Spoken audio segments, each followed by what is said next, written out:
ఇక పహల్గాం ఉగ్రదాడిపై ఎన్ఐఏ విచారణలో పలు కీలక విషయాలు వెలుగులోకి వస్తున్నాయి. పహల్గాం దాడి వెనుక లష్కరే టాప్ కమాండర్ హస్తం ఉన్నట్లు ఎన్ఐఏ గుర్తించింది. పహల్గాం ఉగ్రదాడిలో లష్కరే తోయిబా టాప్ కమాండర్ ఫారూఖీ అహ్మద్ కీలకంగా వ్యవహరించినట్టు ఎన్ఐఏ గుర్తించింది. పహల్గాం దాడి ఉగ్రవాదులకు ఫారూఖీ అహ్మద్ శిక్షణ ఇచ్చినట్లు ఎన్ఐఏ వివరాలు సేకరించింది.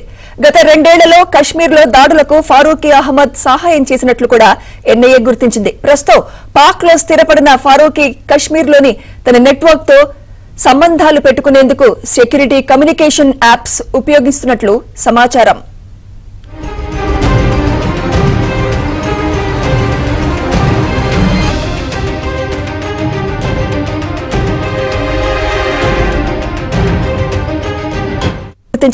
పహల్గాం ఉగ్రదాడిలో లష్కరే తోయిబా టాప్ కమాండర్ ఫారూఖీ అహ్మద్ కీలకంగా వ్యవహరించినట్టు ఎన్ఐఏ గుర్తించింది.